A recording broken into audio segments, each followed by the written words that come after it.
Bonjour les amis, alléluia, le Christ est vraiment ressuscité. J'invite Bonjour, aujourd'hui Xavier Héral. Bonjour Xavier, comment vas-tu? tout va bien, merci. Et comment vas-tu? Très bien, très bien. On revient de Medjugorje, comme on en parlait il y a 2 secondes avant l'émission. Et quel pèlerinage, quelle merveille, quelle grâce. Merci Seigneur. Tant de choses. J'ai fait pas mal de vidéos. Il y a eu des témoignages bouleversants. Il y a eu quelques épreuves. J'étais au téléphone ce matin encore avec une personne qui s'est foulée la jambe. On n'a pas tout le diagnostic, mais elle est très positive avec ça. Elle voit la lumière là-dedans. Elle m'a donné des éléments assez troublants aussi. Oui. Mais ça reste une épreuve évidemment comment dire, un caillou dans notre pèlerinage, mais peut-être pas. Tu sais, hein, je t'apprends rien. Le Seigneur passe par des moyens des fois hein, pour nous faire voir ou comprendre des choses ou vivre des choses par certaines croix. Mais bon, je ne veux pas présumer de savoir exactement ce qu'il y a avec notre chère amie Sylvie, qu'on embrasse bien et à qui on souhaite beaucoup de courage, voilà. Et sinon, oui, vraiment que de grâce. J'ai vérifié ce matin, il semble bien qu'il y ait eu un miracle du soleil, figure-toi, pendant que je faisais une vidéo dans mon dos. Mhm. Et je l'ai mentionné dans la vidéo, et c'est la première fois que j'en vois un, moi, donc ça m'a pas mal bouleversé. Alors bien sûr, on n'y va pas pour ce genre de choses, mais c'est quand même un joli petit clin d'œil du Seigneur. J'étais en train justement de témoigner de la grâce qu'on reçoit. On était déjà bien entamé dans le Tridium. Je crois que c'était samedi saint, si je me trompe pas. Et, euh, et en fait, j'étais exalté de bonheur, de me dire mais c'est waouh, qu'est-ce qu'on est en train de vivre. Merci Seigneur. Je parlais comme ça au micro et boum, le soleil se met à grandir derrière moi là. On le voit à la vidéo. Je le mettrai, les amis, le lien en dessous pour que vous puissiez aller voir ce petit miracle du soleil. Mais voilà, je voulais commencer en disant, puisque c'est notre première émission depuis mon retour et surtout depuis la Pâque, la résurrection de notre Seigneur, soyez bénis de Dieu les amis, il est vraiment ressuscité.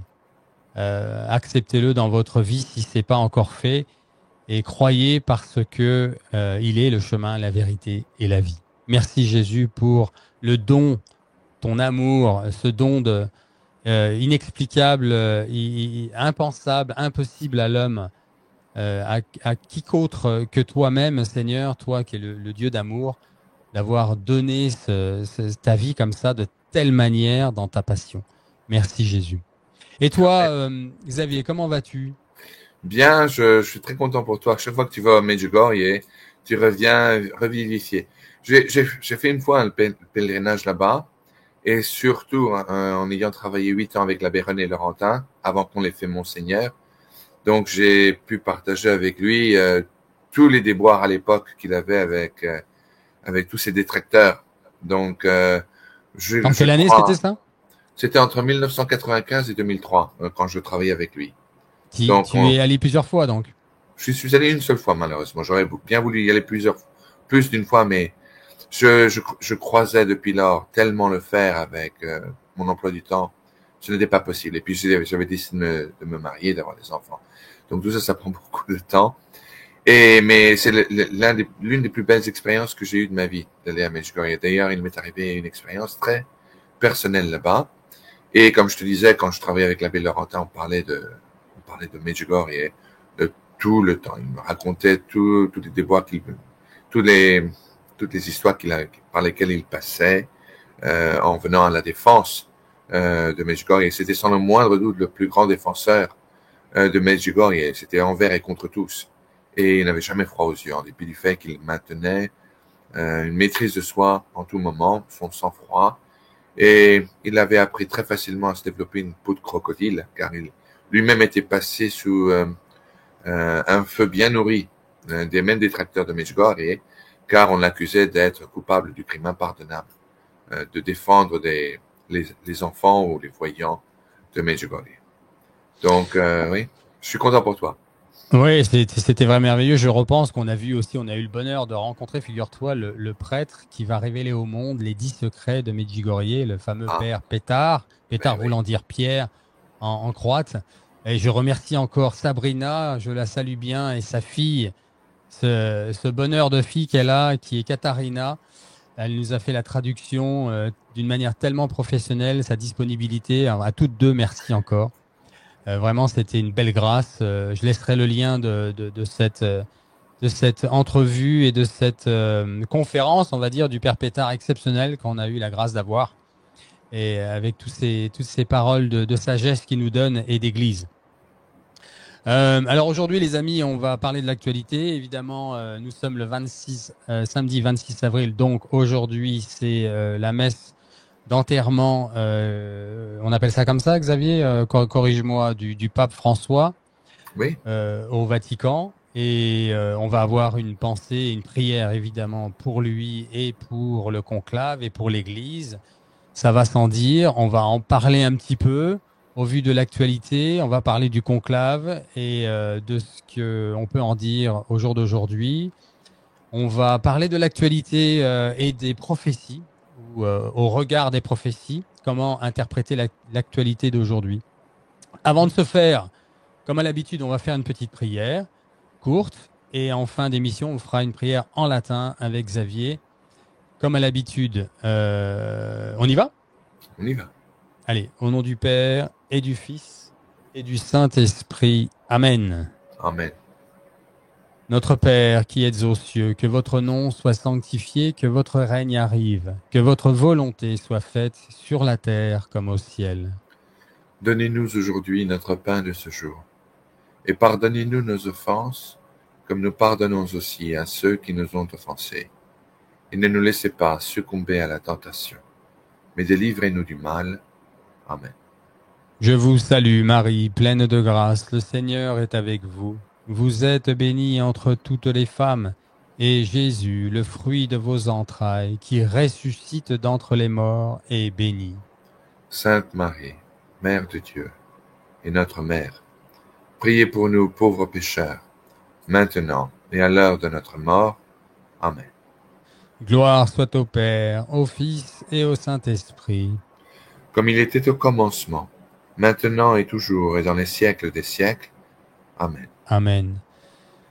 Ô Marie conçue sans péché, Priez pour nous qui avons recours à vous. Notre-Dame de la paix, Priez pour nous. au nom du Père et du Fils et du Saint-Esprit. Amen. Amen. Avant toute chose, regarde la belle chose qu'on m'a offerte. Oh, très belle image. C'est les 44 pèlerins, 43 pèlerins avec qui je suis parti, qui m'ont offert ça avec un petit autographe à l'arrière, un petit mot de chaque personne. Ça m'a vraiment touché. C'est adorable. Tu es un rassembleur de fidèles. Je te félicite. Oh, gloire à Dieu, je suis un spectateur de tout ça, tu sais. Alors, où en est? On va rectifier l'adresse de commande parce qu'il y a eu un petit peu de soubresaut avec la dernière émission. Où en est le tome 1 et 2 de la traduction française de Révélation? Et je dis dès maintenant qu'on va avoir l'adresse, le formulaire, si c'est toujours le cas, de commande en dessous de la vidéo. Alors, je fais une petite parenthèse parce que je trouve ça laborieux, honnêtement. Il y a quelque chose. YouTube doit mettre un accent sur la fragmentation d'une vidéo qu'on regarde. Il y a trop de gens qui ne voient pas les descriptions des vidéos et c'est pas assez mis en lumière. Donc sachez que tout de suite en dessous de la vidéo, les amis, pour ceux qui ne savent pas évidemment, ceux qui savent, ça va sans dire, vous pouvez agrandir la description de la vidéo avec tous les textes et tous les éléments qui corroborent avec ce qui a été dit dans la vidéo. Surtout si les propriétaires de la chaîne que vous avez regardé, ici, moi, ou si vous allez sur Au Crux AV Média avec Xavier et Monique, a voulu développer plus ou moins, voire même fragmenter la vidéo. Je vais pas m'étaler. Mais là, vous avez des liens dont on vous parle dans la vidéo même en question. Et donc, quand je vous dis en dessous la vidéo, c'est pas dans les commentaires. Les commentaires, c'est encore en dessous de cela. Hein, voilà, je suis vraiment, je donne des détails pour les personnes qui se perdent un peu avec ça. Et c'est normal parce que je trouve que YouTube pourrait faire un effort là-dessus. Donc, dans la description, vous trouverez, cherchez bien, prenez votre temps, en dessous de la vidéo, la description, vous pouvez agrandir et vous trouverez le formulaire de commande, entre autres choses. Je vous ai parlé de cette vidéo avec le miracle du soleil, mais il y aura d'autres choses qu'on va évoquer dans cette vidéo, dans cette émission. Donc oui, alors le tome 1, le tome 2, on est où? On en est où, notre ami Xavier? Tiens, je mets ça à l'écran. Voilà, ça c'est en anglais, pardon, Oh, ça j'ai pas c'est en encore la anglais. couverture. Oui, j'ai pas la Oui. couverture en français. Ben, je crois que je l'ai. Ah Voudrais-tu bah la voir? montre-le, très bien, Ben, super. je n'aime pas beaucoup faire la publicité, parce que c'est pas ça Si, si, l'objet si, de. bah si, c'est ce qu'on est en train de faire là. Et puis en plus, on la demande. Figure-toi qu'il la demande. Donc tiens, regarde, je te mets en solo, vas-y, Ben, montre bien. je vais aller chercher le lit. Il Ah est oui, juste d'accord, ici à ok, très côté. bien. Je Alors reviens tout de attends, suite. oui, il faut que je sorte le solo. Hop, voilà les amis. Eh bien, on va l'attendre. On va l'attendre en priant, tout simplement. On va prier pour le pape. Au nom du Père, du Fils et du Saint-Esprit. Amen. Je vous salue, Marie, pleine de grâce. Le Seigneur est avec vous. Vous êtes bénie entre toutes les femmes et Jésus, le fruit de vos entrailles, est béni. Sainte Marie, Mère de Dieu, priez pour nous pauvres pécheurs, maintenant et à l'heure de notre mort. Amen. Au Amen. nom du Père, du Fils et du Saint-Esprit. Amen. Alors montre-nous. Voilà, je te mets en solo là. Eh bien, Vas-y. le voilà. Ah, il est tout beau, dis donc. On le voit Il bien. est effectivement. Révolution. Révélation. Tome 1, oui, c'est bien écrit. Révélation, tome 1, Xavier Héral. On voit bien le Vatican, on voit bien le tonnerre tomber sur le Ah, Vatican. voilà. Et il est déjà bien épais, dis-moi, celui-là, pour un tome 1. Tom, oui, mais enfin, il est aussi un peu plus réduit que D'accord. les versions anglo-saxonnes, espagnoles, et je suis sur le point de signer une version portugaise, alors que Austin Macaulay est en train de s'élancer en campagne pour le propager en chinois, Waouh. en tchèque, en polonais, en allemand et dans de diverses autres langues. C'est ça Merci l'objectif. Seigneur. Absolument. C'est que cela touche le plus grand nombre Ah de oui, cœurs. absolument. Gloire à Dieu. Donc, Ah, merci Seigneur. Belle grâce, ça. le tome 1 est sorti. Vous pouvez déjà, d'ores et déjà le commander. Et le tome 2 est en train va sortir dans quelques jours aussi. Donc, vous pourrez commander les deux en même temps ou l'un après l'autre, comme vous voulez. Mais l'objet principal, c'est simplement que ces messages, surtout ceux qui commencent avec ceux de la Salette, n'est-ce pas? Euh, les fameux secrets de la Salette, qui sont probablement les messages les plus choquants de tous les autres lieux d'apparition. Ceux de Tilly qui ont été reconnus officiellement aussi par l'évêque local et le dicaster de la doctrine de la foi à l'époque. Puis celui ou ceux de Marie-Julie Jahini, la fraudaient. Ce chapitre-là en particulier, c'est probablement la pierre angulaire de tout mon livre. C'est le plus gros chapitre de tout le livre.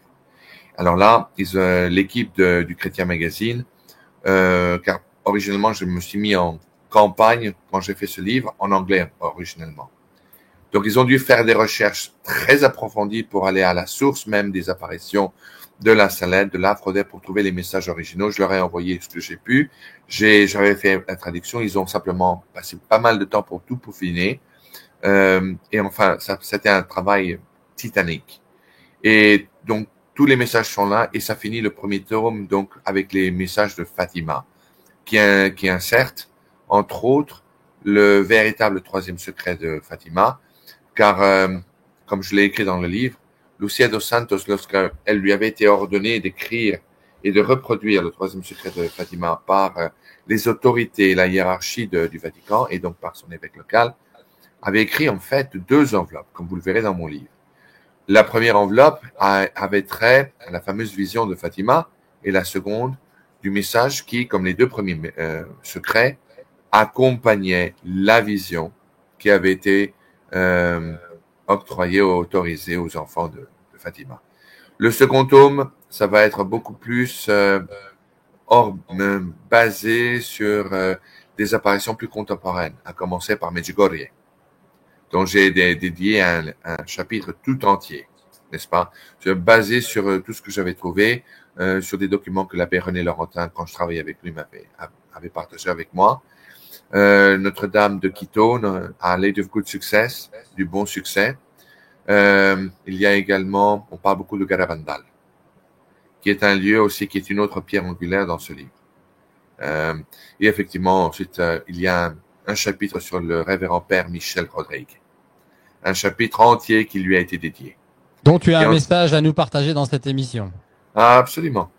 Et ensuite, nous parlons de certains saints et mystiques qui ont également partagé des messages qui corroborent les messages des apparitions précédentes. Donc, effectivement, Dieu écrit droit sur des lignes courbes.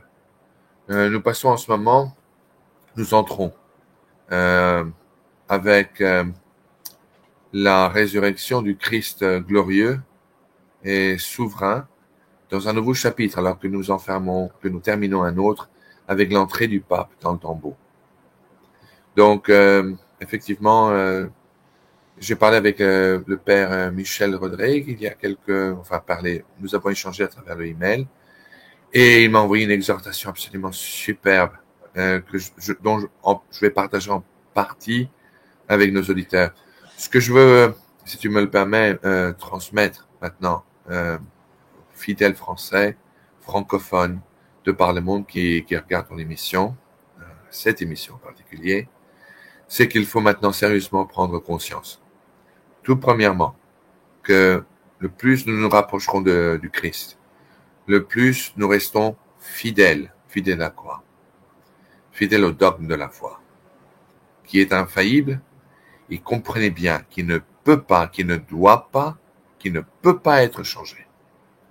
Ce dogme de la foi, ce dépôt de la foi est très principalement résumé effectivement dans le catéchisme de l'Église catholique, dont Cyril est en train de vous montrer 2 versions ici en ce moment.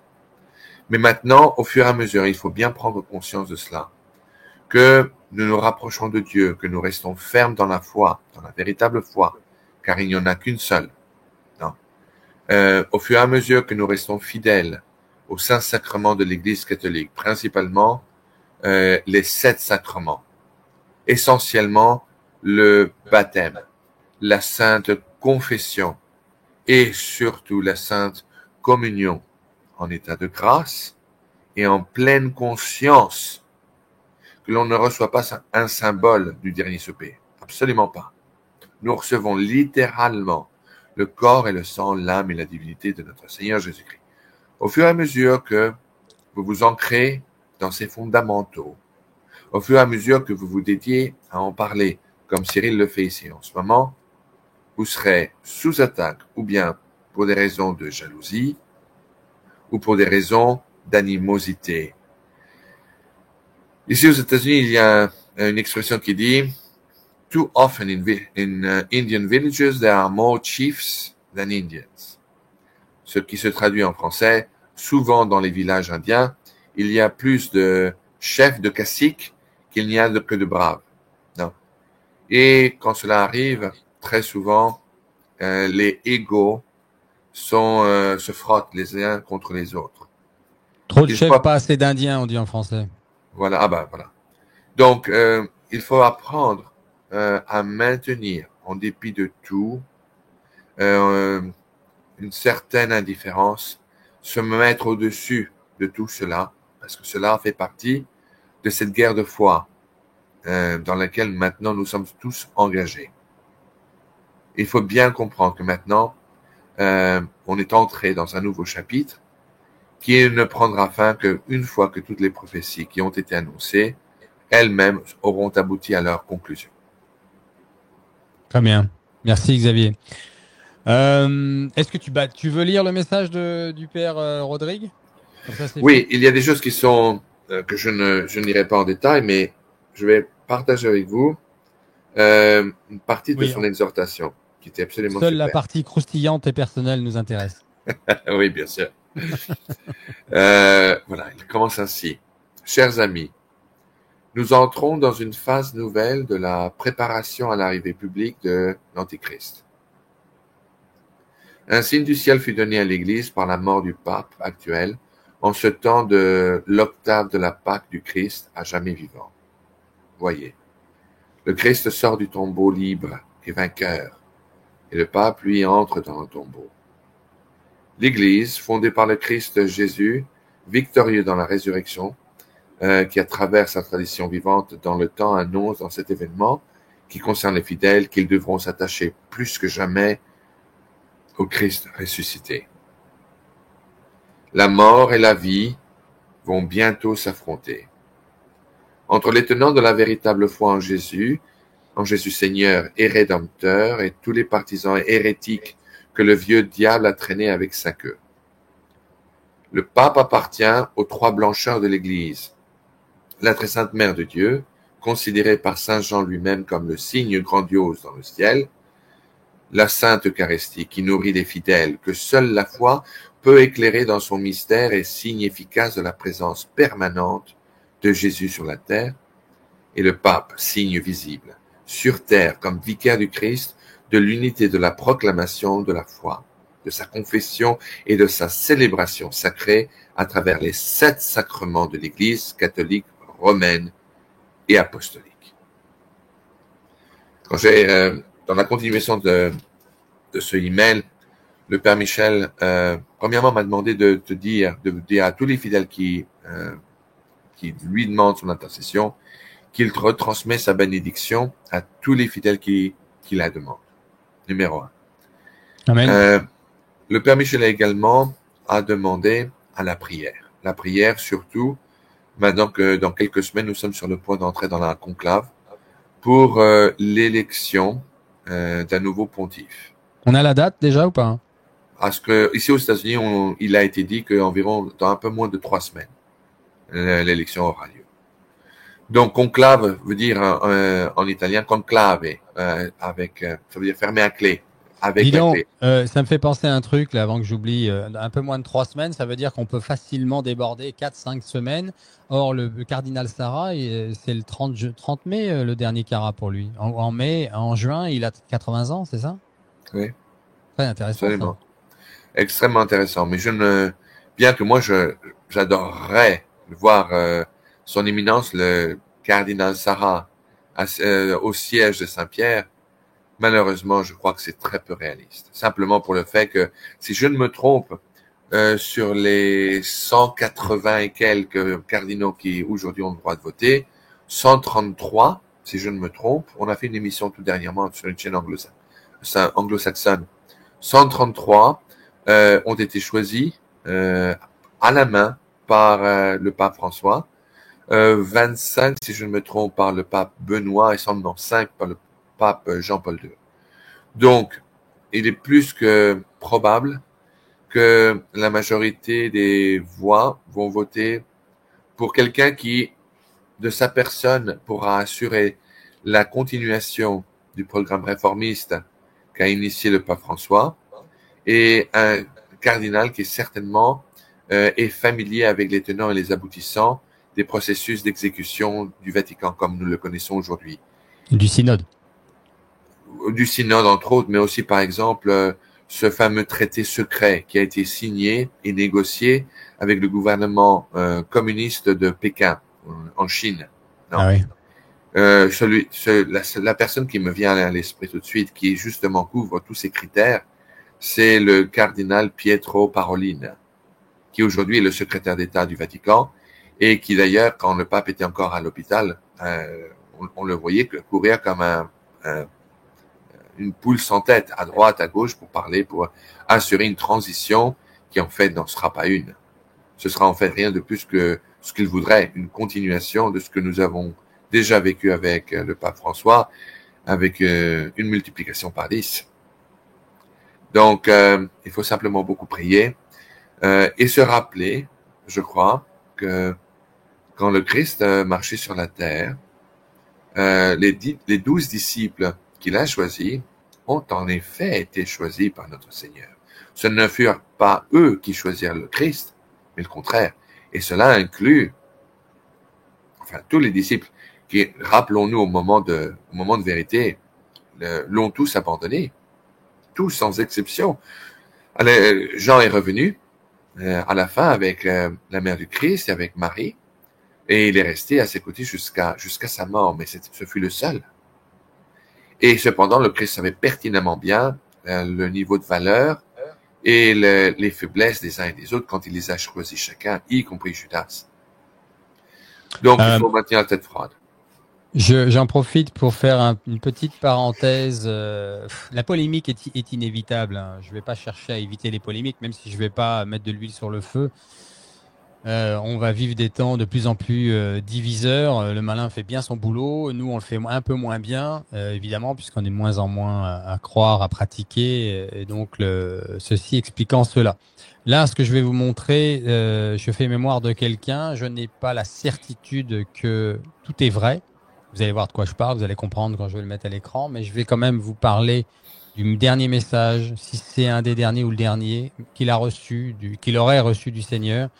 Parlant justement du synode, je fais référence au père Lucas Prauzza, Hmm. qui est décédé le mois dernier d'un long cancer, d'une maladie, qui aurait eu les stigmates du Christ, reliés beaucoup à la spiritualité du Padre Pio.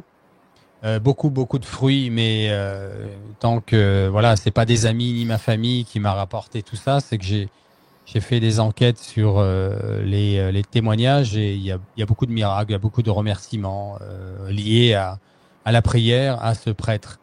Et il le recevait donc tous les vendredis, ou non, tous les premiers vendredis du mois, ou le dernier vendredi du mois, je sais plus lequel. Il recevait un message du Seigneur et un des derniers, sinon le dernier, disait que le synode sur la synodalité de l'Église était diabolique. Voilà, tout simplement.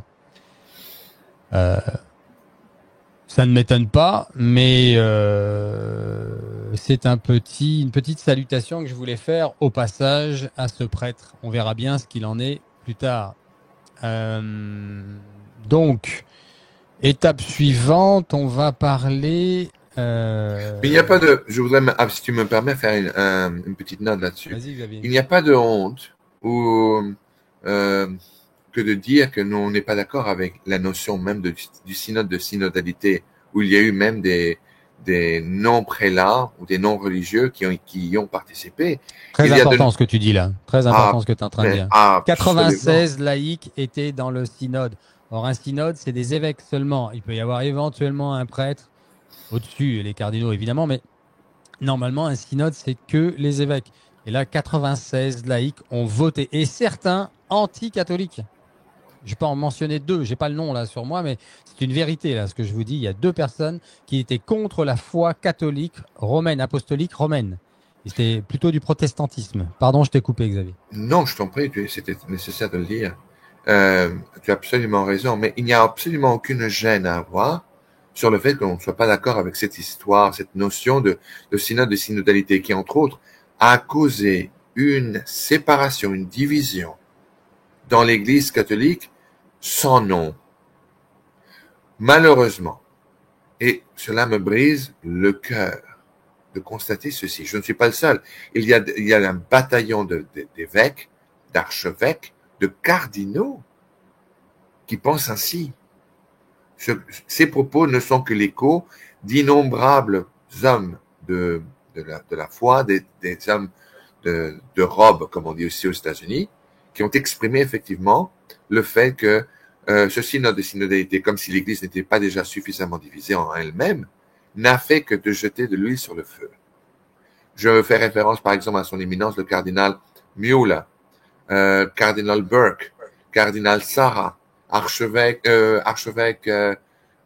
Schneider et tant d'autres qui ont Le confirmé cardinal ces mêmes chinois, propos. ouais, Son éminence, le cardinal Zen, Zen. Mm. qui était l'archevêque éméritus de Hong Kong, non, qui a été chassé de façon éhontée, de son propre pays, de sa propre patrie, par un gouvernement chinois on ne peut plus fastidieux, qui a signé malencontreusement un traité bipartisan avec le gouvernement du Saint-Siège. Un traité en plus qui a été gardé secret jusqu'à ce jour. Et pourquoi? Le cardinal Zen a été martyrisé par ce gouvernement communiste, fratricide. S'il y a division à l'intérieur de l'Église catholique, elle a été menée par ceux qui ont essayé d'apporter une nouvelle idée, même dans certains cas de nouveaux enseignements à ceux qui nous ont été apportés par notre Seigneur Jésus-Christ dans les 4 évangiles. Ceci n'est pas incohérent pour un catholique avec sa foi de dire ce genre de propos, de tenir ce genre de propos. Comme je vous le dis, cela ne vient pas simplement que de moi, mais d'innombrables évêques et prélats catholiques. La division est aujourd'hui, cette division qui avait été annoncée par le père Gobi à Fatima, à travers Marie-Julie Jahini, certainement à travers l'apparition de la Salette, et à travers les apparitions de Akita, n'est-ce pas, un lieu d'apparition formellement reconnu comme étant digne de foi aussi bien par son évêque local que par le dicaster de la doctrine de la foi, ont annoncé ces divisions à l'intérieur de l'Église. Les cardinaux contre les cardinaux, les évêques contre les évêques, les prêtres contre les prêtres. On y est. Si je peux me permettre, toujours en utilisant la mémoire affectueuse que j'ai pour Monseigneur René Laurentin, n'est-ce pas? Dieu reconnaîtra les siens. Xavier, je t'avais prévenu, mes amis, j'ai un petit problème avec ma box. J'ai prévenu Xavier que j'allais le stopper s'il y avait une coupure. La mémoire de Monseigneur Laurentin, et après ça a coupé. Tu peux recommencer, s'il te plaît. Oui, avec la mémoire et avec toute l'affection de ma mémoire envers Monseigneur René Laurentin. Moi, je l'ai connu quand il était simplement abbé, l'abbé René Laurentin, comme je le connaissais ainsi. Me permet de faire écho de certains de ses propos à lui, qui disait que aussi bien est-il que Dieu reconnaîtra les siens. Nous, les catholiques, ceux qui restent fidèles au dogme de la foi, au dépôt de la foi, au véritable magistère, n'est-ce pas, aux enseignements du Christ à travers les évangiles, à ceux qui restent fidèles à la pratique de tous des sacrements de l'Église catholique, et qui adorent et qui aiment la même Église qui a été aimée et adorée par nos pères et par leurs pères avant eux, reconnaîtront également ceux qui eux-mêmes restent fidèles à l'esprit de la lettre, aux enseignements de notre Seigneur Jésus-Christ, en voyant et en reconnaissant, en dépit de ce qui sera annoncé dans les jours ou dans les mois à venir, ou dans les années à venir, ceux qui essaieront de présenter à la lumière du jour une nouvelle philosophie, une nouvelle idéologie, une nouvelle liturgie, particulièrement une nouvelle liturgie de la consécration du Saint-Sacrement de l'autel, qui, et ça on en a déjà entendu parler ici aux États-Unis, qui est déjà non seulement discuté, travaillé, mais qui a déjà été présenté dans certains cas. Cela est très très grave. Cela nous a été mentionné, sera le catalyste des événements précurseurs qui mèneront et qui ouvriront une nouvelle étape dans l'histoire de notre Église.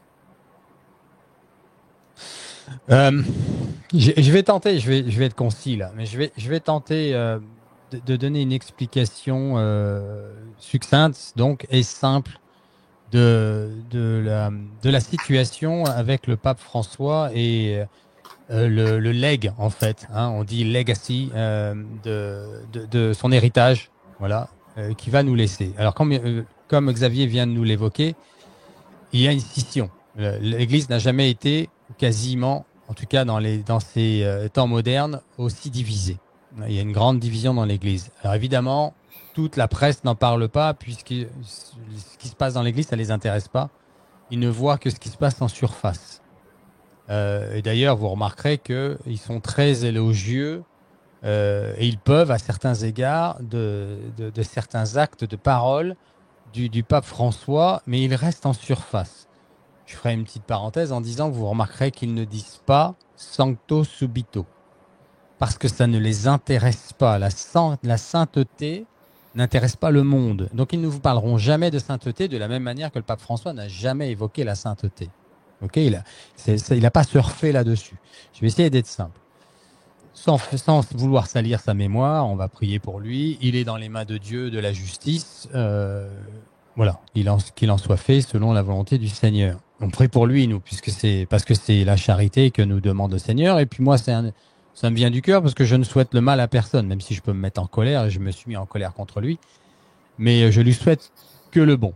La vérité vous rendra libre, nous dit le Seigneur. Donc, il faut dire la vérité. En effet, vous allez avoir des images du pape François qui va serrer dans ses bras une personne qui ressemble à un lépreux. Je ne sais plus quelle maladie a ce monsieur. On voit de l'amour, on voit de la charité là-dedans. Nous savons qu'il a été dans des bidonvilles avec les chaussures sales, bien habillé parce qu'il était un prêtre.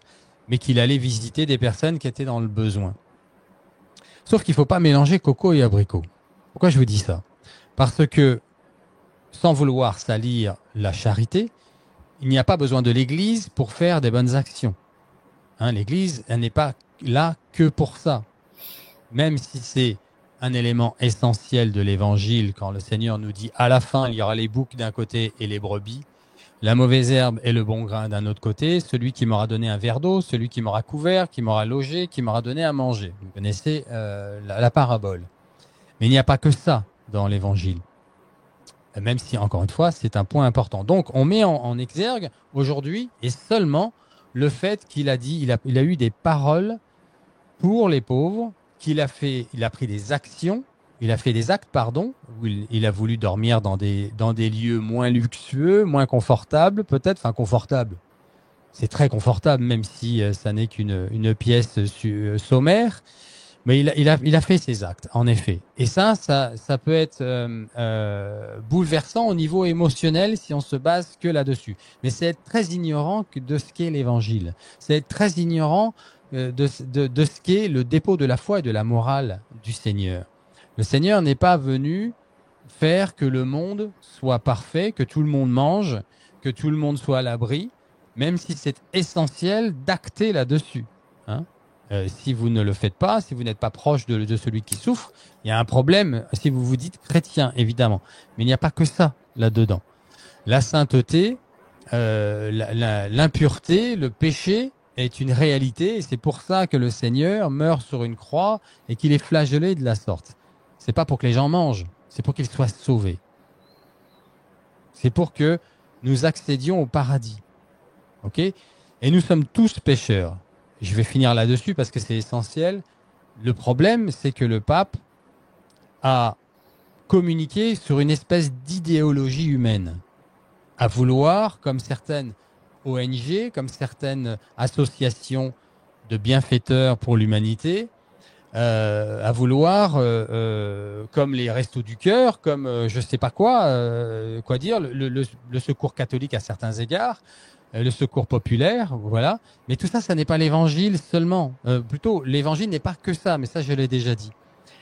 Donc, le monde est aux abois si on s'en prend au pape François, parce qu'il va dire, mais de quoi parlez-vous? Il était proche des pauvres et il acceptait tout le monde. Mais le Seigneur n'est pas venu pour ça. Il est venu pour nous sauver notre âme. Et là-dedans, encore une fois, je le réitère parce que c'est important, je le souligne en gras, il faut aider celui qui souffre, certes. Mais il faut surtout, sauver l'âme. Il faut lui dire qu'elle a une âme, à l'être humain, il doit savoir qu'il a une âme et qu'il a un Seigneur et que cette vie passe. Tout ça, vous savez, quand vous prenez El Salvador del Salvador en Colombie que j'ai rencontré au Vatican en 2011, c'est un stigmate, le frère Georges, eh bien, il passe son temps avec toute son équipe, sa congrégation, dans la rue, comme Mère Teresa, pardon, à Calcutta. C'est la même chose, mais c'est en Colombie et différentes îles autour, jusqu'à Miami. Mais ce faisant, il y a la messe et il y a l'évangile. Il leur parle du Seigneur en les nourrissant. Il leur donne pas juste de la nourriture et ils s'en vont. Ce que fait le secours populaire, par exemple, vous voyez. Et l'évangile, il parle du salut de l'âme. Et donc, quand vous prenez l'exemple où il y a apparemment des drag queens qui sont au Vatican aujourd'hui pour être accueillis et le mouvement LGBT, qui sont nos frères, qu'il faut aimer et pour qui il faut prier, mais si tu es vraiment frère et si tu aimes vraiment une personne, tu lui dis la vérité. Et la vérité, c'est que le Seigneur n'aime pas le péché. Il n'aime pas le mien, il n'aime pas le vôtre. On n'a peut-être pas le même péché, mais le péché, c'est le péché. Ok ? Et le salut, le Seigneur nous le donne dans son amour. Il nous aime tous, mais il n'aime pas le péché. C'est pour ça qu'il a donné sa vie sur la croix. Et donc, nous devons nous convertir. Croyez à la bonne nouvelle et convertissez-vous. Voilà le début de l'évangile. Nous sommes tous pécheurs, homosexuels, hétérosexuels. L'hétérosexuel, lui, c'est plutôt dans la fornication ou dans l'adultère. L'homosexuel, ça peut être ça aussi, mais surtout dans l'acte homosexuel. Ok ? Le menteur, le tueur, etc., etc. Le péché, c'est le péché. Et ça, le pape François l'a occulté. Il l'a complètement occulté en s'énervant comme une personne qui n'est pas croyante dans une famille, par exemple, en disant, vous me saoulez avec votre foi, votre Christ. Moi, je veux accepter tout le monde et je veux être tolérant. Et ça, c'est le discours de moderniste aujourd'hui, les amis. C'est là qu'il est le problème. Et c'est pour ça que on avale des couleuvres, parce qu'on est tellement préparé par le malin, il a tellement bien fait son boulot à déchristianiser le monde, à apostasier le monde, qu'aujourd'hui, on ne sait plus faire la différence entre le vrai et le faux. Voilà, j'ai essayé d'être non vilipidant, mais d'essayer d'être succinct. Je ne sais pas si tu veux rebondir, Xavier. Non, je suis, je suis d'accord avec avec ta présentation.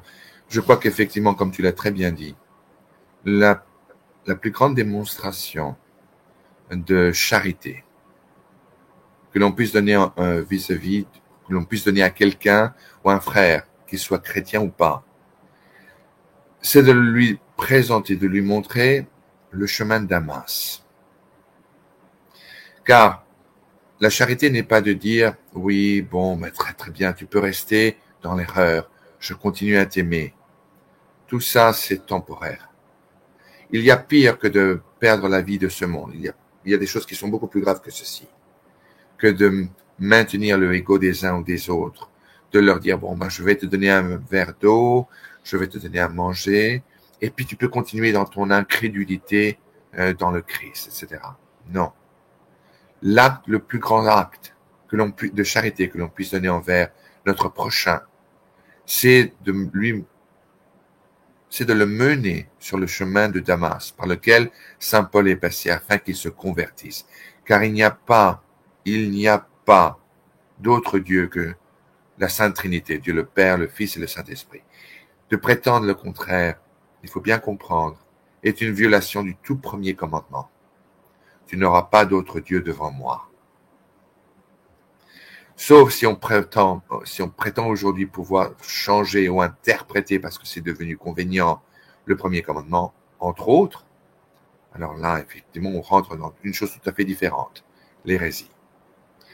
Le pape François a profondément besoin de nos prières. Le pape, le pontife de l'Église, a besoin de nos prières. S'il pouvait parler pour lui-même, il vous dirait, j'ai commencé mon règne en demandant aux fidèles de prier pour moi. Je le termine en demandant la même chose.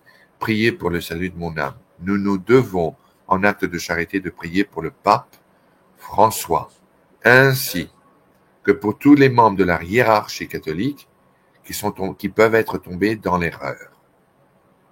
La vérité, il faut bien le comprendre, n'est qu'une, tout en se rappelant que la toute première personne à être entrée au ciel, même avant Saint Joseph, même avant la Sainte Vierge Marie, n'était point un chrétien, n'était point même une bonne personne, c'était la dernière, le pire des mécréants, un non-chrétien, qui cependant, par admiration envers le courage, la noblesse et la bonté de Jésus-Christ, et qui, en dépit de sa propre admission, de sa culpabilité, en dépit de sa propre admission qu'il méritait la croix, le bon larron, à la droite de notre Seigneur, lui a dit, Jésus, Jésus, rappelle-toi de moi quand tu rentreras dans ton royaume.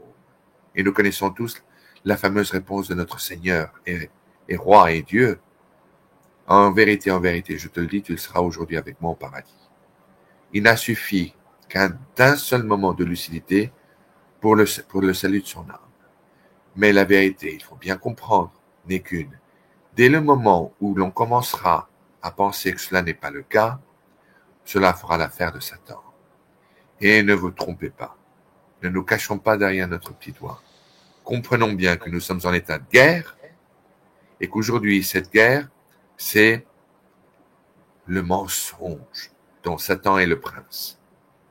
N'est-ce pas? Je termine.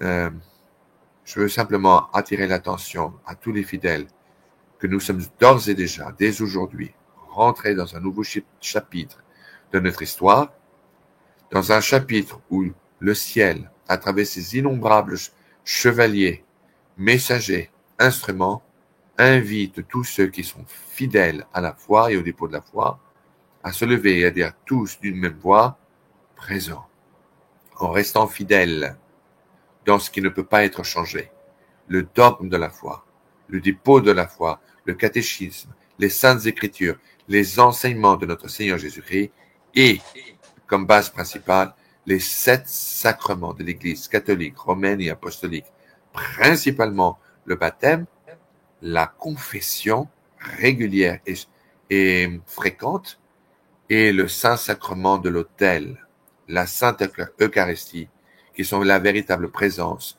physique et spirituelle de notre Seigneur Jésus-Christ. Amen. Et je rajouterai une chose que j'aurais voulu dire tout à l'heure, pas pour avoir le dernier mot, mais je pense qu'elle est importante, c'est qu'il y a aussi la charité de transmettre à nos frères qui ne sont pas dans l'Église catholique, qui ne sont pas chrétiens, de leur dire la vérité. Et de non pas de dire mon Dieu est meilleur que le tien, comme il l'a posé en public en disant non, mais toutes les voies mènent à Dieu. Non, c'est pas vrai. Ça, c'est pas de la charité, ça, c'est pas de l'amour. Si tu crois que Jésus est le chemin, la vérité et la vie, ce qui est ton boulot en tant que pape, peu importe qui tu es, pape François ou un autre, alors tu dois le dire à tes frères. Par amour. Par amour. Ok? Moi, les frères, les musulmans, les bouddhistes, les hindouistes sont mes frères. Mais c'est pas seulement ils sont mes frères à Cyril, ils sont les enfants et les frères, et les enfants de Dieu et les frères de Jésus. C'est juste que ils sont pas au courant parce qu'ils sont pas évangélisés. C'est le Seigneur d'amour, Jésus. Vous l'aurez nulle part ailleurs. Personne n'a donné sa vie pour ses amis comme lui, ni Bouddha, ni Mohamed, ni Krishna, aucun. Et personne n'est ressuscité. Non, mais c'est pas drôle, c'est très sérieux. Dans ce sens que c'est la vie. Et si tu analyses les choses, c'est facile de prendre une Kalachnikov ou un couteau et t'attaquer aux autres. Moi, je suis un expert en arts martiaux dans ma jeunesse. J'allais aller au travail à 15 ans avec un flingue. J'étais un baltringue, j'étais un lâche. J'étais un lâche avec ces armes-là. Le vrai courage, c'est de donner sa vie pour la vérité et l'amour. Et tu le vois sur la croix. Tu le vois sur la croix. Tu comprends, Jésus, c'est un jusque boutiste de la vérité et de l'amour. Et donc, si tu es honnête, si tu es un homme de bonne volonté, parce qu'elle est là, la différence, et je finirai là-dessus. Le Seigneur dit bien qu'il est venu pour les hommes de bonne volonté. Et tu verras qu'à la fin, ça c'est ma conviction, pardon de partager ma conviction là, pour le coup, qu'à la fin, il y aura en effet la mauvaise herbe et la bonne herbe, et la différence, c'est vraiment la bonne volonté, en fait. Et c'est ça le mystère pour moi. Pourquoi il y a des hommes de bonne volonté et d'autres pas? C'est un cadeau que j'ai reçu, la bonne volonté, mais ça, c'est le vrai mystère. Mais tout le monde est enfant de Dieu et tout le monde doit accepter le Christ. Tout le reste est mensonge. Parce que il dit, je suis le chemin, la vérité et la vie. Donc comprenez, les amis, avec l'intelligence qu'il nous donne, que s'il dit qu'il est le chemin, c'est que toute autre chose est un égarement. S'il dit qu'il est la vérité, c'est que toute autre chose est un mensonge. S'il dit qu'il est la vie, c'est que toute autre chose est la mort. Simple bon sens. Voilà, alors, sauf si tu veux rebondir, on va passer à l'étape suivante. Oui, très rapidement, avant d'aller aux actualités, je voulais te dire, je voulais simplement dire ceci, et effectivement, essayons je m'adresse à tous les téléspectateurs qui voient ta chaîne, qui est une chaîne très populaire dans les pays francophones. Il faut éviter, et on vous lancera, le plus vous maintenez une fermeté dans votre foi, dans les saintes écritures qui ne peuvent, encore une fois, qui ne peuvent pas être changées. Tout est là, n'est-ce pas? Tout est là pour le salut des âmes. Mais il y aura toujours ceux qui, pour X raisons, vont essayer d'entrer dans une polémique qui a toujours un début, mais rarement une fin. Je pense que dans certains cas, quand certaines personnes s'approchent à vous et commencent à essayer, vous savez, à vous provoquer dans une polémique qui n'a ni queue ni tête souvent. Faites souvent ce que notre Seigneur Jésus-Christ nous a enseigné. Et cela, je l'ai appris de Luz de Maria tout récemment. Frottez la poussière de vos pieds, shake it off, comme on dit en anglais. secouer la poussière de vos pieds et aller à la prochaine étape. Tout ce qui vient de Dieu est paix et tranquillité. Si par hasard, vous n'êtes pas d'accord avec tel ou tel voyant, ou tel hôte de plateau catholique, ou si vous n'êtes pas d'accord sur certains commentaires qui sont faits, si vous pensez qu'ils sont dans l'erreur, vous savez, vous n'êtes pas obligé de croire. Mais il nous faut avant tout, pour rester cohérent avec ce que nous prétendons être, avoir la charité de l'esprit et ne pas se lancer ou tomber dans le piège de diffamer, de calomnier, d'insulter, d'attaquer. Cela sert l'objectif de quelqu'un, et ce quelqu'un n'est pas Dieu. Ce quelqu'un est l'ennemi de Dieu. Il faut essayer toujours de s'imaginer si notre Seigneur, si nous avions l'opportunité de l'entendre, que nous dirait-il? Paix, mes enfants, et charité. Aimez-vous comme je vous ai aimé. Cela est mon nouveau commandement. Or, l'amour ne s'exprime pas par le manque de charité envers son prochain, par l'insulte, la calomnie, la diffamation, l'attaque. Non. Si nous ne sommes pas d'accord avec les uns ou avec les autres, on prie pour ces personnes et on leur souhaite le meilleur. Cela est être cohérent avec les enseignements de notre Seigneur Jésus-Christ, mais non pas de détruire l'aura ou la réputation des uns ou des autres parce que simplement on n'est pas d'accord. Nous avons beaucoup plus de choses qui nous unissent, comme notre profond amour à nous tous, les chrétiens, envers notre Seigneur Jésus-Christ. Pour nous les catholiques, notre profonde dévotion, notre profond amour envers la Vierge Marie. Et rappelez-vous, et je termine, les propres paroles de l'abbé Laurentin. Le seul critère que notre Seigneur Jésus-Christ nous a laissé est de juger un arbre par le fruit qu'il produit. Donc, les mêmes lieux d'apparition, Fatima, La Salette, Akita, Banneux, Borin, Betania, Saint-Nicolas, Quibejo, Akita. Non. Tous les lieux d'apparition reconnus formellement comme étant dignes de foi par l'Église catholique et leur archevêque ou leur évêque local. Bon. Nous ne sommes pas obligés d'y croire, en dépit du fait qu'ils ont été reconnus comme étant dignes de foi. Absolument. Même Fatima. Nous ne sommes pas obligés d'y croire, car notre salut, la formule pour notre salut se retrouve dans les saints évangiles et dans les saintes écritures. C'est important ce que tu dis. À la ligne. C'est très important.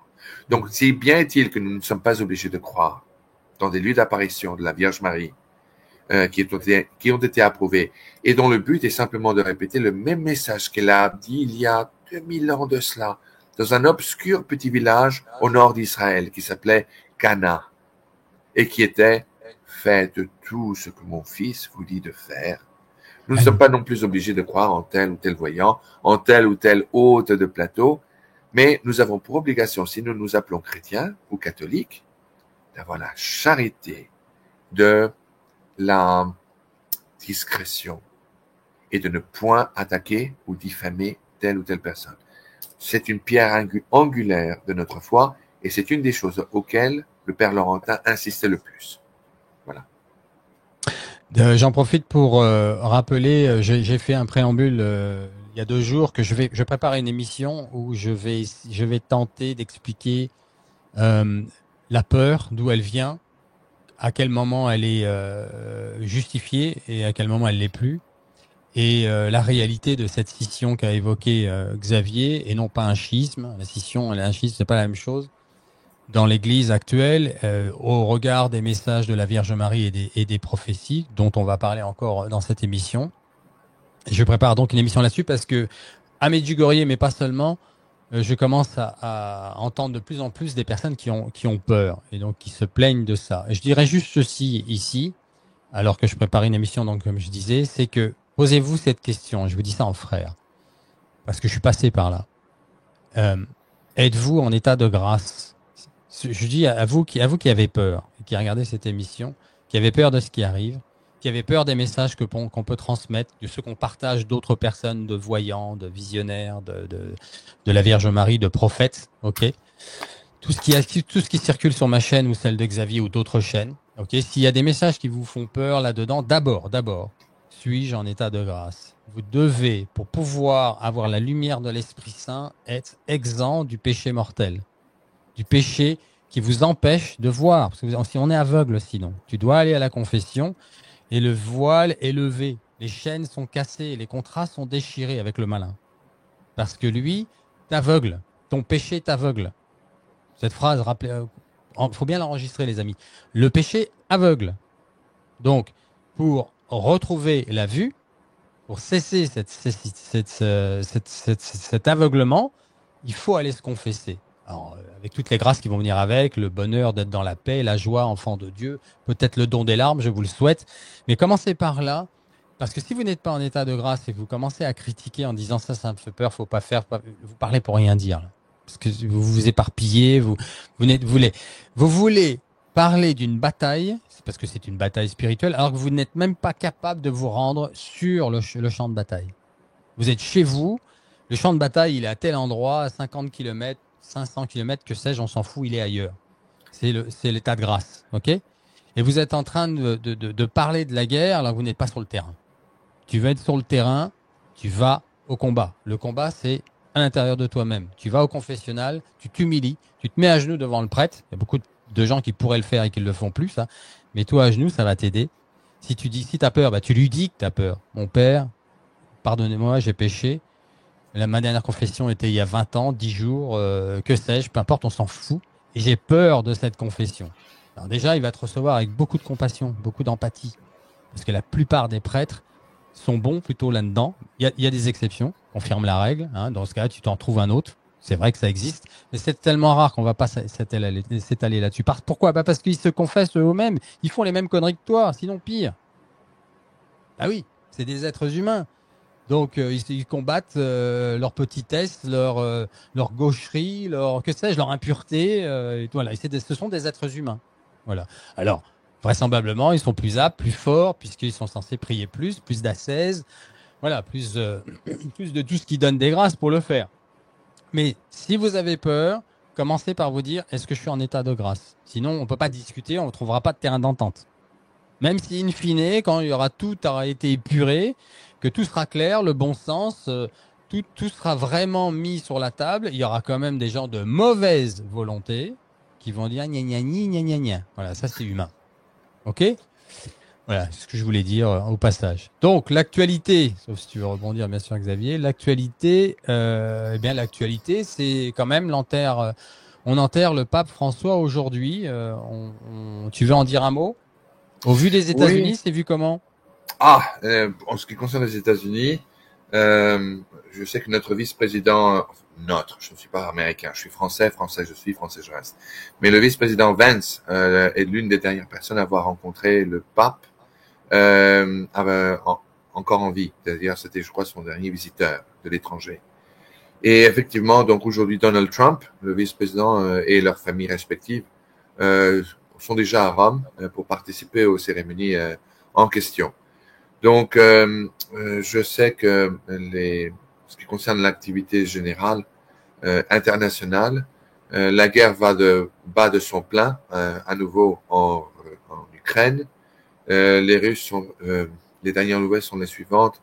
Il semblerait que l'armée russe ait déployé des réserves qu'ils ont augmentées ces 7 derniers mois, des troupes qui se montent à environ des réserves d'environ 300 et quelques milliers de soldats, qu'ils ont dangereusement rapprochés des frontières nord-nord-est ukrainiennes. Et cela n'a plus trait au Donbass maintenant. Donc, tout le monde est en train de retenir sa respiration. Le président Donald Trump est arrivé à des accords, semble-t-il, avec le gouvernement de Moscou, du Kremlin. Des accords qui, évidemment, ne sont nullement à l'avantage de Kiev et de Vladimir Zelensky.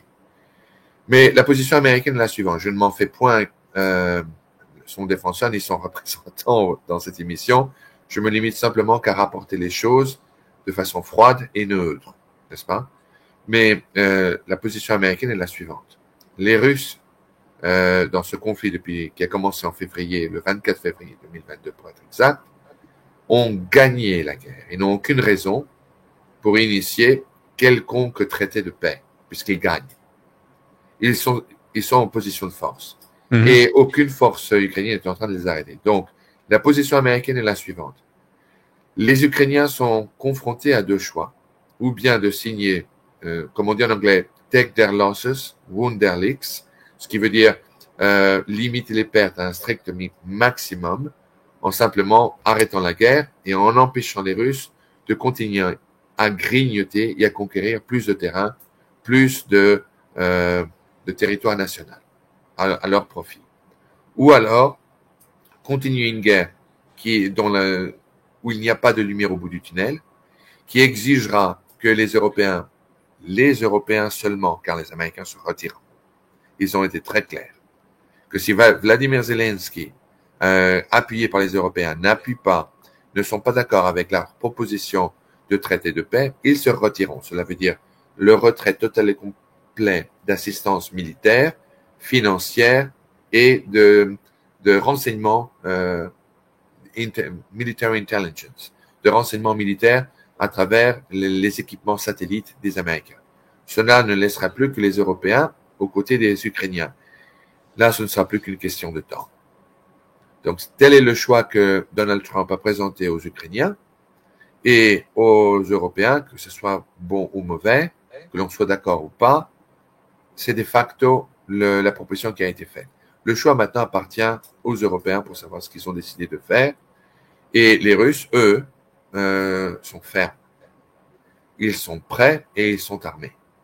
Et ils attendent de voir maintenant la réaction sans vraiment y croire de Vladimir Zelensky. Concernant les prophéties et de la relation que cela a trait aux prophéties de la Vierge Marie au travers des siècles. Nous savons principalement, et je vais faire principalement référence à Marie-Julie Jaïni, que cette guerre n'aura pas de fin, elle continuera. Et il y aura plusieurs conférences de paix. Marie-Julie Jaïni a annoncé très clairement que la situation va s'empirer au point de propager un conflit militaire dans le continent européen. Nous en avons déjà parlé dans le passé. C'est pour ça que toujours sous le contrôle de Cyril et avec... Petite coupure. Reviens la dernière phrase. Nous savons que l'Ukraine, tu disais? Nous savons que l'Ukraine, que l'Ukraine est donc confrontée à deux choix. Celui de continuer une guerre où il n'y a pas d'issue, une guerre qui ne verra jamais la libération des territoires qui ont déjà été occupés par la Russie, ou bien de tout simplement essayer d'éviter, de limiter les dégâts au maximum, en simplement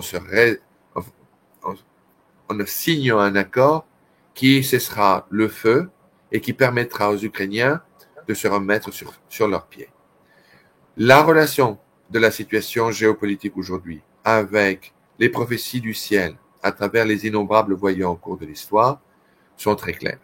J'utiliserai comme point de référence principalement les apparitions du cas de l'Aphrodite avec la fameuse stigmatiste Marie-Julie Jaïni, qui a été informellement reconnue par son évêque local et appuyée, supportée et reconnue informellement également par le pape Léon XIII, entre autres, et sa sainteté le pape Pie XII, dans lequel elle dit clairement, elle annonce que cette guerre n'aura pas de fin et qu'au contraire, elle ira de mal en pire, au point de voir sur le sol européen, sur le continent européen, une guerre qui se propagera.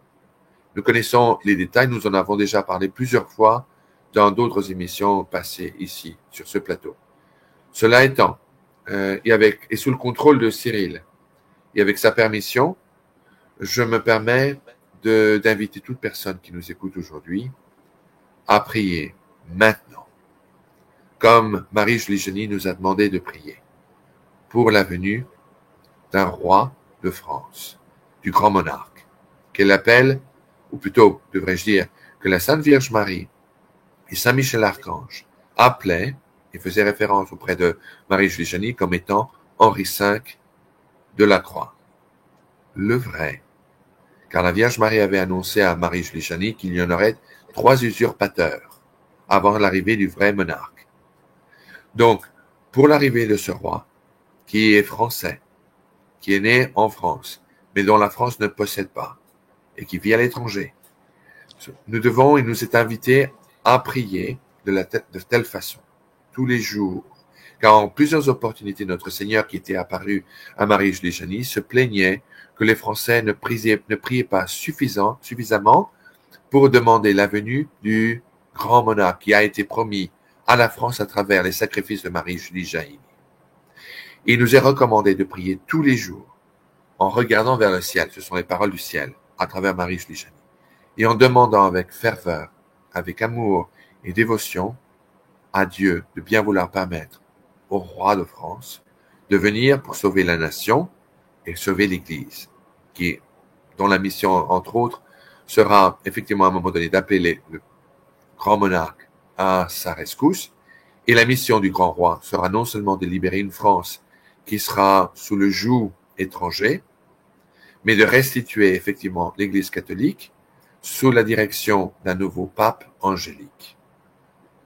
Eh bien, je propose qu'on fasse une petite prière maintenant. Comme ça, on va pas seulement parler, on va le faire. Eh bien, et on va nous inviter nous-mêmes à le faire quotidiennement, désormais, puisque de toute façon, ça peut pas faire de mal, ça c'est sûr. On y va? On y va. Au nom du Père et du Fils et du Saint-Esprit. Amen. Amen. Seigneur Jésus, tu as dit, là où 2 ou 3 sont réunis en mon nom, je suis au milieu de vous. Par ces paroles de Xavier Héral, tu nous rappelles le besoin de prier pour le grand monarque, celui que tu veux nous donner dans ta grande miséricorde. Nous te demandons de le bénir, de le sanctifier, de le protéger, de l'aider, de le protéger.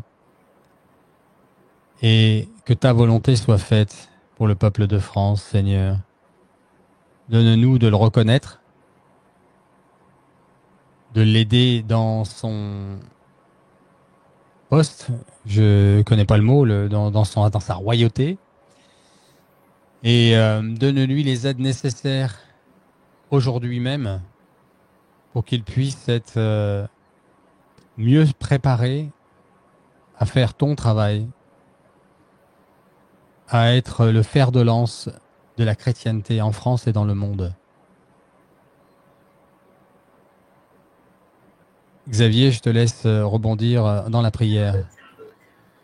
Et en faisant invocation au sacré sang de notre Seigneur Jésus-Christ, nous implorons Dieu le Père, le Fils et le Saint-Esprit, à travers l'intercession de la Sainte Vierge Marie, de bien vouloir toucher le cœur et l'âme de cette âme qui sera appelée à tout laisser derrière lui pour répondre à l'appel du ciel. Nous invoquons et nous terminons en invoquant le sang sacré de notre Seigneur Jésus-Christ sur toutes les personnes, toutes sans exception, qui nous regardent, qui nous écoutent et qui prient en union de prière avec nous à cette fin, par amour pour Dieu, par amour pour la France et en faisant écho du cri de guerre des chrétiens qui jadis répondaient présent à l'appel de Dieu en disant « Mon âme à Dieu, ma vie au roi, mon cœur à Marie, mon honneur à moi. » Et sur ce, nous terminons, avec la permission de Cyril, avec la prière de Saint Michel Archange. Saint Michel Archange, défendez-nous dans le combat. Soyez notre secours contre les méchancetés et les embûches du démon. Que Dieu le commande. Nous vous prions en suppliant. Et vous, ô prince de la milice céleste, armés avec le divin pouvoir, chassez en enfer Satan et tous les esprits malins qui infestent le monde en vue des pertes des âmes. Amen. Amen. Au nom du Père, du Fils et du Saint-Esprit. Amen. Amen. Ok, merci Xavier de nous rappeler tout ça. Le conclave, tu veux dire un mot sur le conclave? Oui. Qui va être le prochain pape? Alors attention les amis, nous allons savoir dans 2 minutes qui est le prochain pape. Xavier Héral va tout nous dire en direct. Non, je plaisante. Qu'est-ce que t'en penses? Qu'est-ce que t'en penses? Comme je l'ai mentionné au tout début de l'émission, tout me porte à croire que la majorité des cardinaux qui ont été choisis, handpicked, comme on dit en anglais, par le pape François, vont voter pour quelqu'un qui puisse assurer la continuation, et je dirais même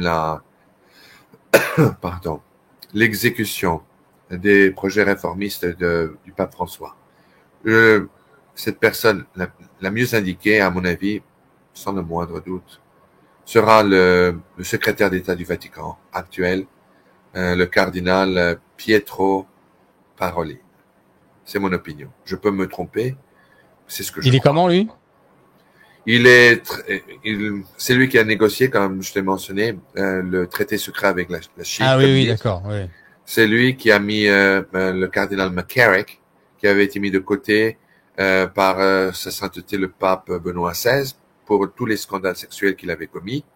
C'est lui qui a été réhabilité, le cardinal McCarrick, par le pape, en dépit des avertissements de l'archevêque Vigano, qui était aussi le nonce apostolique du Saint-Siège aux États-Unis. Il a été maintenant excommunié, mais cependant, l'histoire est l'histoire. On ne peut pas changer cela. On ne peut pas être révisionniste, je crois que est l'expression. Donc, c'est un cardinal qui est tout à fait d'avis de changer les mœurs de l'Église de façon plus prononcée, plus accentuée, sur la base des commencements réformistes du pape François. Voilà. Je ne fais pas de commentaires personnels, je me limite simplement à faire un état de ce que je crois est réaliste, ce à quoi nous pouvons nous attendre. Ok. Avant le prochain élément, je vous invite, les amis, et ça c'est de la fraternité. Vous savez que notre travail, à moi, à Xavier, à Monique, c'est d'évangéliser à notre petit niveau. C'est notre apostolat. Vous le savez bien. Alors, qu'est-ce que vous pouvez faire? Évidemment, toujours cliquer sur le petit j'aime de la vidéo, toutes nos vidéos, les transmettre sur tous vos réseaux sociaux, mais aussi SMS par email, si vous pouvez.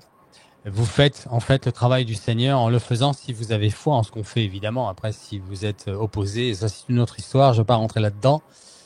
Évidemment, s'abonner. Vous cliquez sur la cloche pour être sûr d'avoir toutes les nouvelles vidéos. Quand vous vous abonnez, il y a 4 options. Là, celle qui est tout en haut avec une cloche noire, eh bien, c'est l'option de toujours être averti.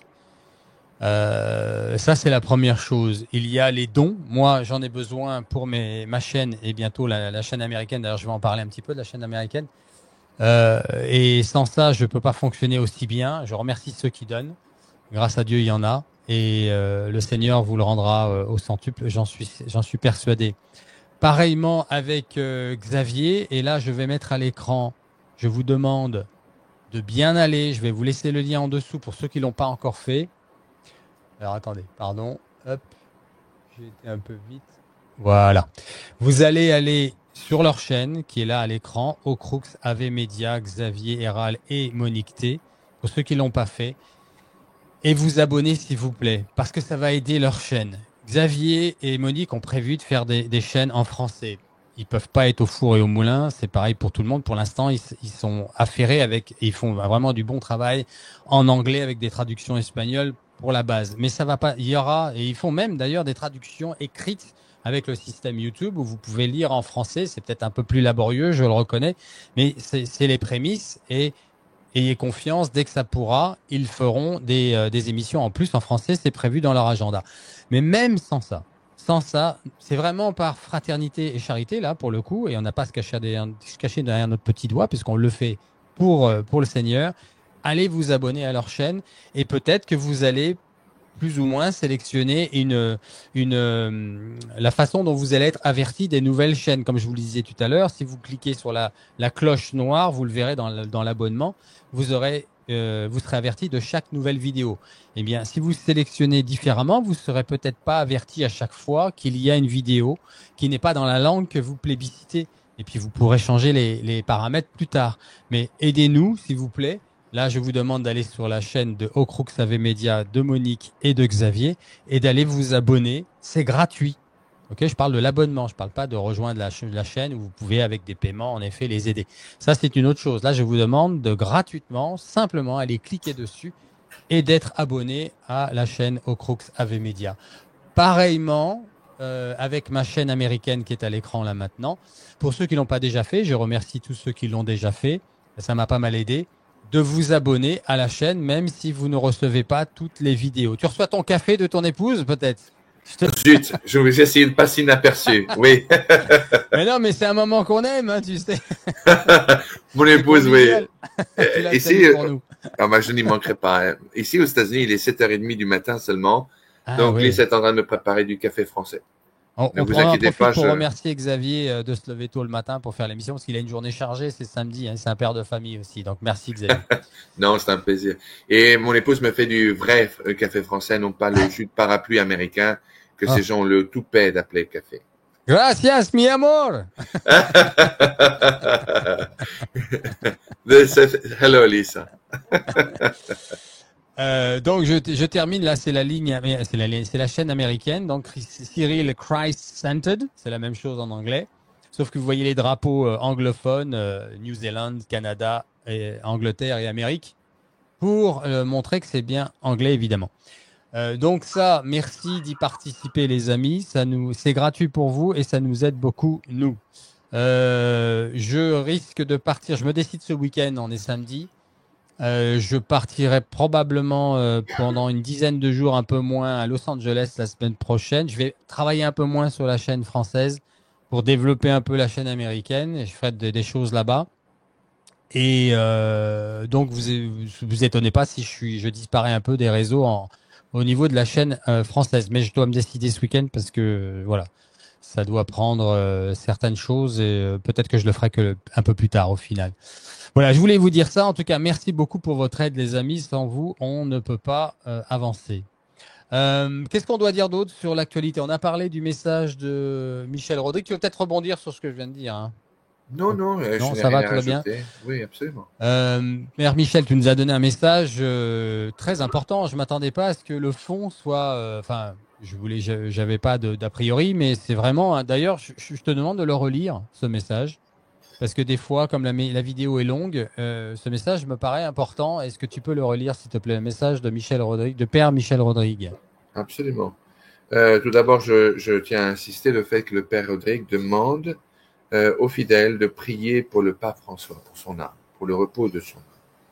Et de prier Amen. beaucoup, beaucoup pour la hiérarchie de l'Église catholique.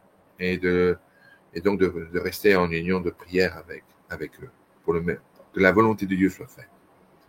Donc voici le passage que je vous ai lu tout à l'heure. Chers Merci. amis, nous entrons dans une phase nouvelle de la préparation à l'arrivée publique de l'Antéchrist. Un signe du ciel, bref parenthèse, cela ne fait pas référence au futur pape. Il ne faut pas se jeter à des conclusions erronées. Donc je recommence. Je continue plutôt. Un signe du ciel fut donné à l'Église par la mort du pape actuel en ce temps de l'octave de la Pâque du Christ, à jamais vivant. Voyez, le Christ sort du tombeau libre et vainqueur, et le pape, lui, entre dans le tombeau. L'Église fondée par le Christ Jésus, victorieux dans sa résurrection, qui à travers sa tradition vivante dans le temps annonce dans cet événement qui concerne les fidèles, qu'ils devront s'attacher plus que jamais au Christ ressuscité. La mort et la vie vont bientôt s'affronter entre les tenants de la véritable foi en Jésus, Seigneur et Rédempteur, et tous les partisans hérétiques que le vieux diable a traînés avec sa queue. Le pape appartient aux trois blancheurs.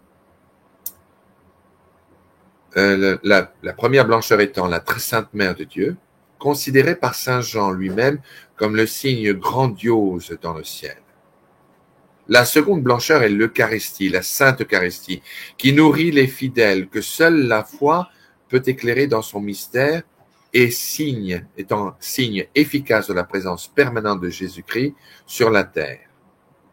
Le pape, signe visible sur la terre comme vicaire du Christ, de l'unité, de la proclamation de la foi, de sa confession et de sa célébration sacrée à travers les 7 sacrements de l'Église, en est la troisième. Le pape est le signe terrestre de l'unité de fondation de l'Église par le Christ, par sa personne même.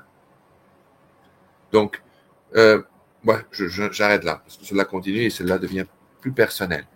Cela étant, le révérend Père Michel, comme je l'ai mentionné demande une très forte union de prière, surtout dans le processus qui va s'amorcer, est sur le point de s'amorcer pour l'élection au conclave du prochain pontife.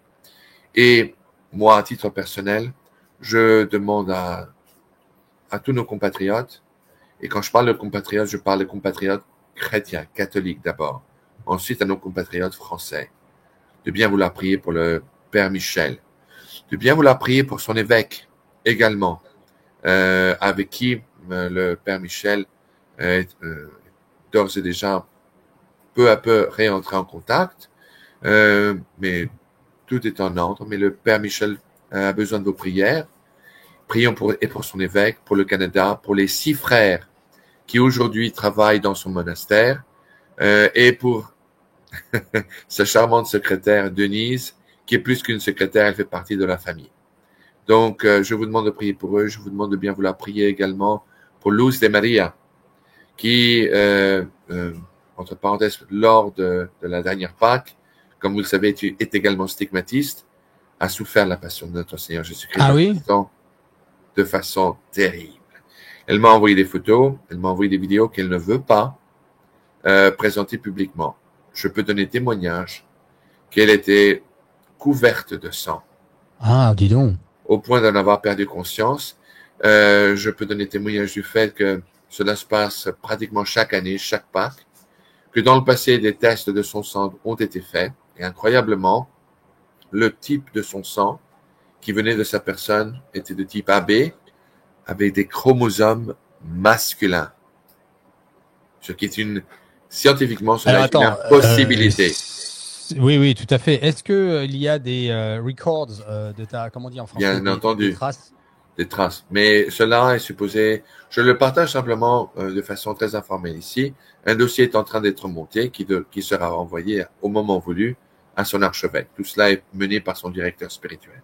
Mais je voulais simplement donner témoignage du fait que j'ai ici dans mon téléphone les photographies de la souffrance par laquelle elle est passée, et que effectivement, et dans ma chaîne, puisque tu as mentionné ma chaîne au Crux Ave Media, en direct, elle vient très souvent pour donner des explications et répéter ces messages que nous traduisons en direct de l'espagnol à l'anglais.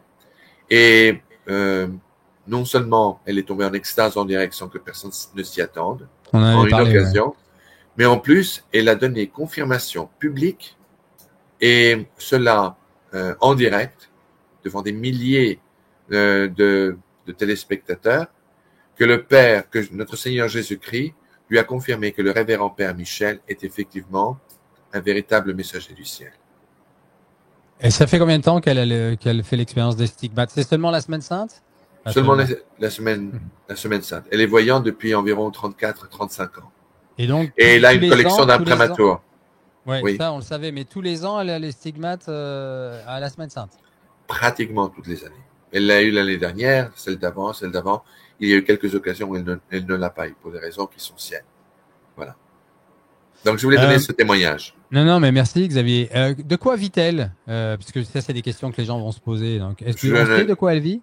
Je suis devenu très bon ami avec elle, mais je vais t'admettre, je n'ai pas osé lui demander. Ok. Bon, écoutez, on va la garder dans la prière quoi qu'il arrive. Ça peut pas faire de mal, c'est sûr. Un petit mot au sujet de Vicky Smith, les amis. Je prépare une vidéo, une émission de guérison avec elle sur la chaîne américaine, mais on va en faire une. Je sais pas si ça sera le même jour, mais tout de suite derrière sur la chaîne française, celle-ci.